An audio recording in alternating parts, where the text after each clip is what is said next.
Welcome to the Standing Committee on Justice and Human Rights. As we resume our study on online hate, we have a couple of procedural things to start with. Mr. Garrison? Thank you very much, Mr. Chair. Not being the permanent representative on this committee, I received a very late notice that this session was to be televised, and I guess my question is that none of the previous testimony by witnesses has been televised, and so it seems peculiar to me that only the last segment of this would actually be televised by the committee.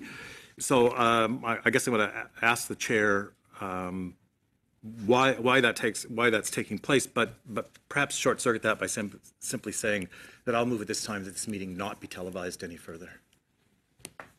I'm going to not be televised. Still, yeah. Yeah. I don't think it would be debatable. I mean,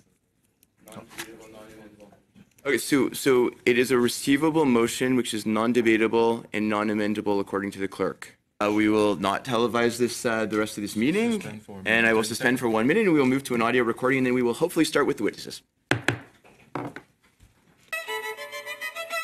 Today, as individuals, we have Ms. Lindsay Shepherd, welcome. Mr. John Robson, welcome. And Mr. Mark Stein, welcome. Each of the witnesses will speak in turn. Ms. Shepherd, you're on the list first. We're going to go in the order of the agenda. The floor is yours, ma'am. Honorable members, thank you for the invitation to appear today. Earlier this year, I received a 7-day suspension from the social media website Twitter for violating their rules against hateful conduct. According to the Twitter rules, you may not promote violence against, threaten, or harass other people on the basis of race, ethnicity, national origin, sexual orientation, gender, gender identity, religious affiliation, age, disability, or serious disease. So what was my tweet that supposedly promoted violence, threatened, or harassed someone? Well, my tweet referenced an individual that I cannot name here today due to a publication ban in this country. This individual can only be referred to as JY. JY is an individual that has taken 14 female estheticians to the BC Human Rights Tribunal because they declined to perform waxing services on his male genitalia. There are also screenshots of Facebook messages between JY and others, where it appears he makes very predatory comments about wanting to help 10 to 12-year-old girls with their tampons in bathroom stalls. In the tweet that got me suspended, I referred to JY as a guy who creeps on young girls and vulnerable working women in the Vancouver area. And I posted some of the Facebook messages he has written about his plans to approach young girls in the female washrooms. Why was it deemed hateful conduct for me to write this tweet? Because JY purports to be a male-to-female transgender person. And so by alerting people to his troubling conduct, I got kicked off Twitter for 7 days because what I wrote was seen as a transgression against his gender identity. Prominent Canadian feminist Megan Murphy was permanently banned from Twitter for misgendering the same individual, JY, that I have just spoken about, and for tweeting, "Men aren't women, though." These tweets also fell under Twitter's hateful conduct policy. Murphy is now suing Twitter because as a journalist, her livelihood is largely dependent on her online presence, and she is being denied an online presence and being denied the ability to participate in the public square, as online spaces are today's public square. I am concerned about the potential return of legislation such as Section 13 of the Canadian Human Rights Act, because what that legislation does is punish Canadians who, in exercising their right to peaceful free expression, might offend a member of a protected marginalized group. If someone with a marginalized identity experiences commentary they find offensive, they can claim the offense is an attack on their identity rather than being legitimate expression. Human rights tribunals become the tools by which those who speak their mind peacefully and nonviolently are silenced. Many other witnesses before this committee have discussed the need for a definition of hate, and many call for a need to draw the line between free speech and hate speech. As a graduate student at Wilfrid Laurier University in 2017 and 2018, I woke up to how my peers and academic superiors understand hate.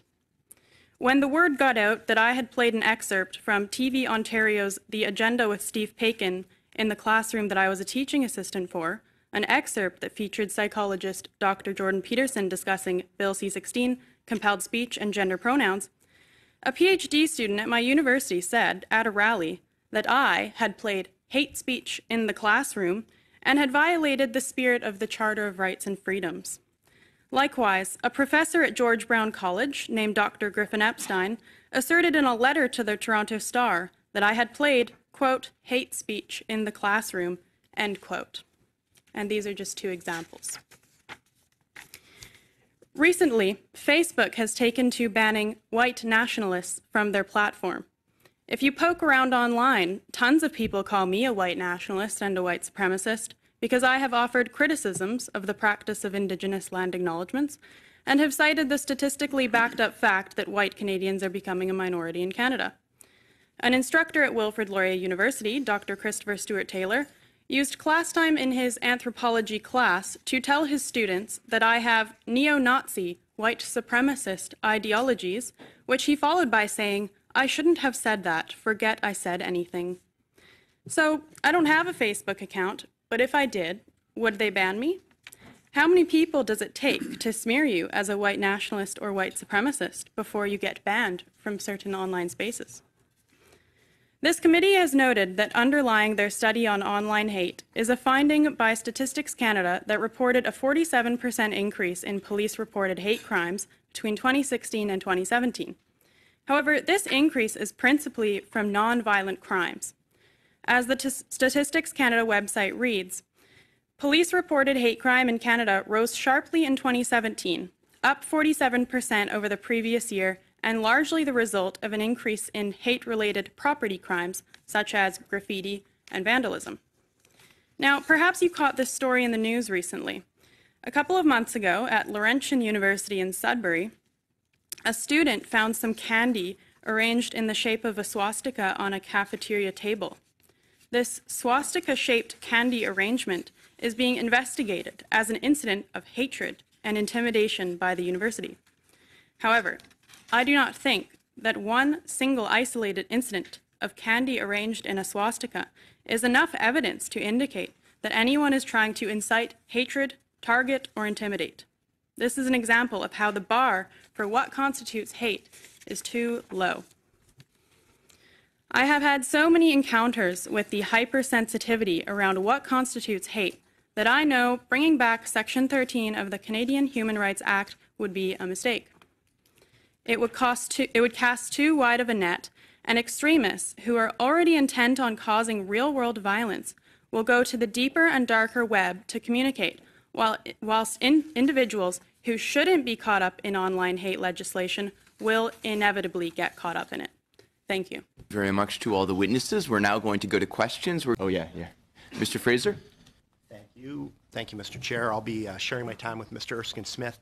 Ms. Shepherd, I just want to discuss with you a couple of things that you mentioned in your presentation and also some activities that you've undertaken. One thing that I think is missing sometimes when we talk about free speech, it sometimes gets confused with consequence-free speech, meaning that people have to be responsible for what they do say. And I take it, I agree obviously with the point that free speech in Canada is a protected right, that it obviously is extremely important and that we cherish it, but that it is subject to reasonable limits in our charter. Consequence-free speech is something that has to be borne in mind when responsible individuals are engaging in civil society. I want to talk for a minute about a recent YouTube interview that you did with Mr. Gary Pay, and I'm sorry if I'm pronouncing that incorrectly, I'm not familiar with him. But the topic of population replacement came on, and I know you talked a bit in your presentation about whites becoming a minority. Now, this YouTube channel hosts white supremacists quite often, neo-Nazis like Richard Spencer, former KKK Grand Wizard David Duke has appeared on that program, and you appeared on it recently talking about population replacement. After you finished that statement, Mr. Gary Pay then started talking about white genocide and how that when whites are in the minority, like in South Africa and in Haiti, white genocide occurs. And you said nothing in rebuttal to that. I mean, don't you think that free speech comes with a responsibility, especially when you're confronted with inflammatory and insightful rhetoric? I don't think I'm here to defend my personal track record. In fact, at a previous hearing, Naseem Mithuani, one of the witnesses, was asked about her personal activities, and it deemed that that wasn't appropriate. So you're I'm not not gonna here to answer the defend question? my personal activities. Because what we're here to talk about today is online hate. This was a video interview that was online on a YouTube channel known for espousing white supremacist, white nationalist views that you appeared on just last month. So are you not willing to comment on whether or not you believe that that interview constituted online hate in a study on online It did hatred? not constitute online hate. It was not hate speech. Have you spoken to any member of parliament before today about your appearance here at this committee? No. Okay, I'll give my time to Mr. Erskine Smith. Thanks very much. Eid Mubarak, everyone. There are thousands of peaceful, loving, and welcoming Muslims in my riding right now.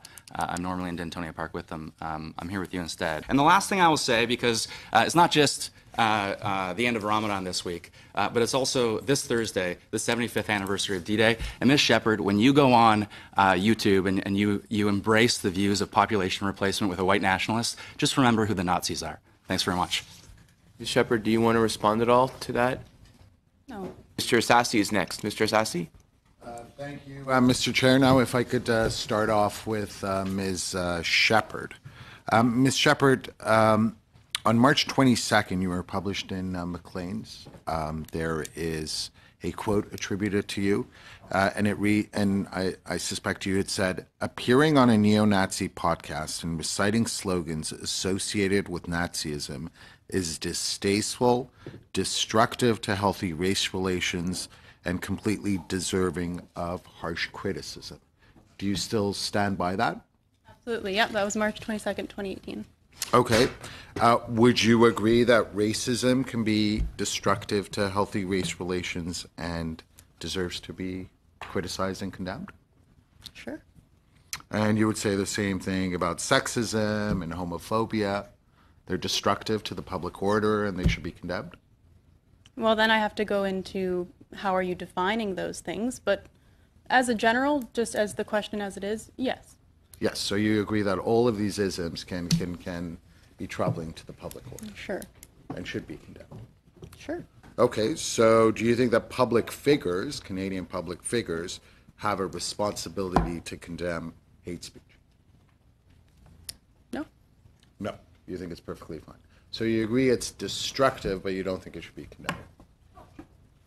I don't think people have a responsibility to condemn.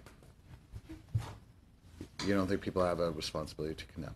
But I think you said here they are deserving of harsh criticism. That doesn't mean people have to be assigned a responsibility. No, but you do agree that these terrible things are deserving of harsh criticism. Sure. So why do you think that our public figures should be spared? I guess I just don't want to go into a situation where it's you have to speak out on every single little thing that happened, and if you're Not silent, little you things, are the a big culprit. things. Do you think the big things they should criticize? Well, then we have to go into what's the difference between a little thing and a big thing, Sure, and see how but the these big things go you in would circles, agree, right? With the notion that they should be condemned. Sorry? But the big things, as you put it, you think should be condemned. Yes, but then the problem is the operational definitions. Okay.